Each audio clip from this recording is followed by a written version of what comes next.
since last Wednesday. And this article in the New York Times by David Carr is looking at some of the aspects of it.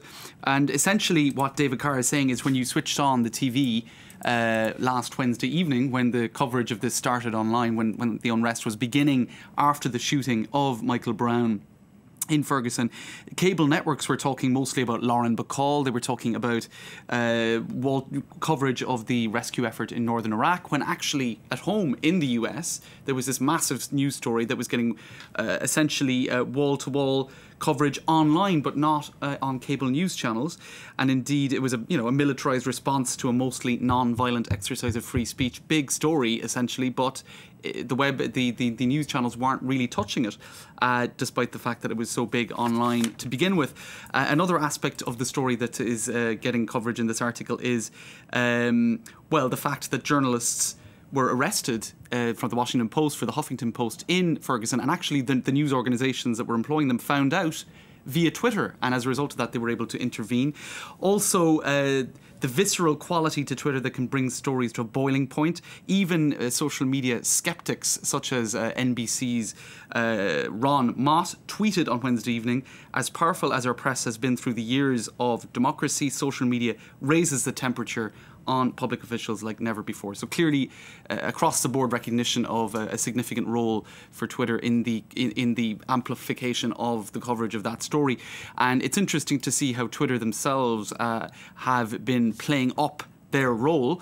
This is a map that was released by Twitter in the last couple of days. It's geo-targeted tweets connected to the events in Ferguson. So basically, if Ferguson was mentioned in a tweet, you can see as the days progressed here the way in which that took on quite a massive dimension on social media, not just in North America, but indeed across the globe. And another aspect of the self-promotion, I suppose you could say, of this story is one of the co-founders of Twitter.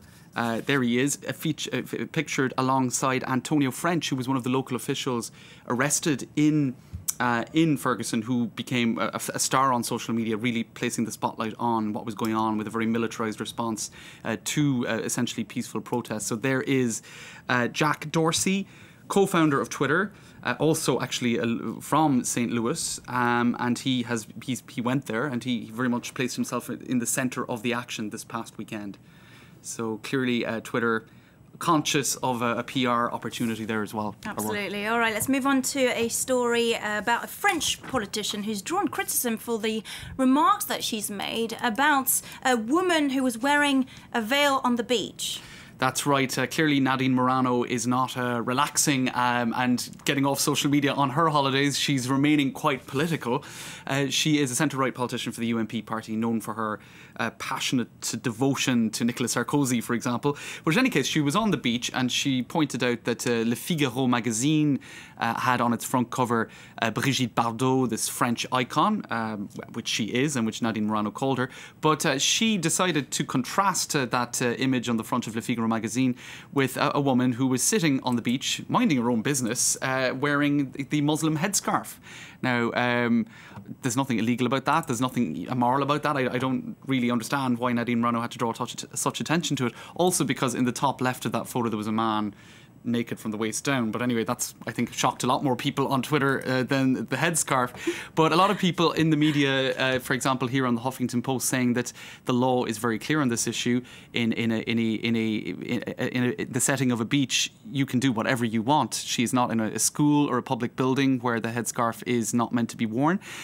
She is not covering her face. The infamous so-called burqa ban in France would not allow that. She's wearing a standard scarf on the beach, and there's absolutely nothing wrong with this. And a lot of images going up online, people tweeting images of women wearing bandanas to protect themselves from the sun, or, for example, nuns on the beach, and pointing out really that there's probably a double standard there in terms of Nadine Morano's political discourse. All right, James Creedon, thank you very much for that. Let's move on to our top story, because President Obama is giving a press conference. Let's tune into what he has to say. Advance around the city of Erbil and push back the terrorists. Meanwhile, we have urgently provided additional arms and assistance to Iraqi forces, including Kurdish and Iraqi security forces who are fighting on the front lines. Today, with our support, Iraqi and Kurdish forces took a major step forward by recapturing the largest dam in Iraq near the city of Mosul. The Mosul dam fell under terrorist control earlier this month and is directly tied to our objective of protecting Americans in Iraq. If that dam was breached, it could have proven catastrophic, with floods that would have threatened the lives of thousands of civilians and endanger our embassy compound in Baghdad. Iraqi and Kurdish forces took the lead on the ground and performed with courage and determination. So this operation demonstrates that Iraqi and Kurdish forces are capable of working together and taking the fight to ISIL. If they continue to do so, they will have the strong support of the United States of America. Second, we're building an international coalition to address the humanitarian crisis in northern Iraq. Even as we've worked to help many thousands of Yazidis escape the siege of Mount Sinjar, hundreds of thousands of Iraqis have been displaced by ISIL's violence, and many more are still at risk. Going forward, the United States will work with the Iraqi government, as well as partners like the United Kingdom, Canada, France, Italy, and Australia, to get food and water to people in need and to bring long-term relief to people who have been driven from their homes. Third, we will continue to pursue a long-term strategy to turn the tide against ISIL by supporting the new Iraqi government and working with key partners in the region and beyond. Over the last week, we saw historic progress as Iraqis named a new Prime Minister-designate, Haider al-Abadi, and Iraq's outgoing Prime Minister, Maliki, agreed to step down. This peaceful transition of power will mark a major milestone in Iraq's political development, but as I think we're all aware, the work is not yet done. Over the next few weeks, Dr. Abadi needs to complete the work of forming a new, broad-based, inclusive Iraqi government, one that develops a national program to address the interests of all Iraqis.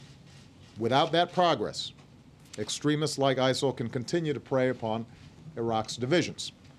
With that new government in place, Iraqis will be able to unite the country against the threat from ISIL, and they will be able to look forward to increased support, not just from the United States, but from other countries in the region and around the world. Let's remember, ISIL poses a threat to all Iraqis and to the entire region. They claim to represent Sunni grievances, but they slaughter Sunni men, women, and children. They claim to oppose foreign forces, but they actively recruit foreign fighters to advance their hateful ideology. So the Iraqi people need to reject them and unite to begin to push them out of the lands that they've occupied, as we're seeing at Mosul Dam. And this is going to take time. There are going to be many challenges ahead. But meanwhile, there should be no doubt that the United States military will continue to carry out the limited missions that I've authorized, protecting our personnel and facilities in Iraq, in both Erbil and Baghdad, and providing humanitarian support as we did on Mount Sinjar. My administration has consulted closely with Congress about our strategy in Iraq, and we are going to continue to do so in the weeks to come. Because when it comes to the security of our people and our efforts against a terrorist group like ISIL, we need to be united in our resolve. I also want to address the situation in Ferguson, Missouri. Earlier this afternoon, I spoke with Governor Nixon, as well as Senators Roy Blunt and Claire McCaskill. I also met with Attorney General Eric Holder. The Justice Department has opened an independent federal civil rights investigation into the death of Michael Brown. They are on the ground, and along with the FBI, they are devoting substantial resources to that investigation.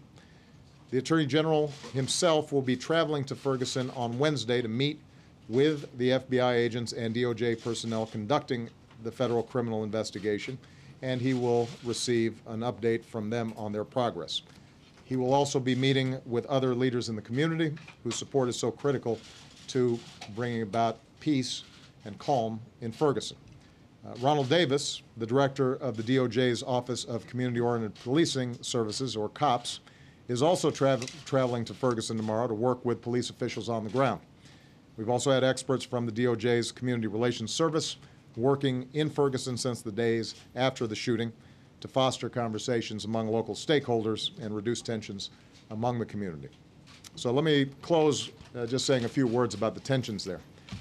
We have all seen images of protesters and law enforcement in the streets.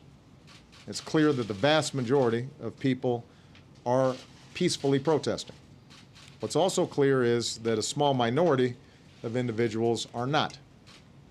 While I understand the passions and the anger that arise over the death of Michael Brown, giving in to that anger by looting or carrying guns and even attacking the police only serves to raise tensions and stir chaos. It undermines rather than advancing justice. Let me also be clear that our constitutional rights to speak freely, to assemble, and to report in the press must be vigilantly safeguarded, especially in moments like these. There's no excuse for excessive force by police or any action that denies people the right to protest peacefully. Ours is a nation of laws for the citizens who live under them and for the citizens who enforce them. So to a community in Ferguson that is rightly hurting and looking for answers, let me call once again for us to seek some understanding rather than simply holler at each other. Let's seek to heal rather than to wound each other. As Americans, we've got to use this moment to seek out our shared humanity that's been laid bare by this moment. The potential of a young man and the sorrows of parents, the frustrations of a community, the ideals that we hold as one united American family. I've said this before, in too many communities around the country, a gulf of mistrust exists between local residents and law enforcement. In too many communities, too many young men of color are left behind and seen only as objects of fear. Through initiatives like My Brother's Keeper, I'm personally committed to changing both perception and reality. And already we're making some significant progress as people of goodwill of all races are ready to chip in. But that requires that we build and not tear down. And that requires we listen and not just shout. That's how we're going to move forward together, by trying to unite each other and understand each other and not simply divide ourselves from one another. We're going to have to hold tight to those values in the days ahead. That's how we bring about justice, and that's how we bring about peace. So with that, I've got a few questions I'm going to take. I'm going to start with Jim Kuhn. Thank you. Right here, Mr. President. Yeah. The incident in Ferguson has led to a discussion about whether it's proper to militarize the nation's city police forces, and I'm wondering whether you wonder, or you think that you see that as a factor regarding the police response in Ferguson. And that was President Barack Obama reacting there to the situation in Ferguson, Missouri, as well as the situation in Iraq. For more on this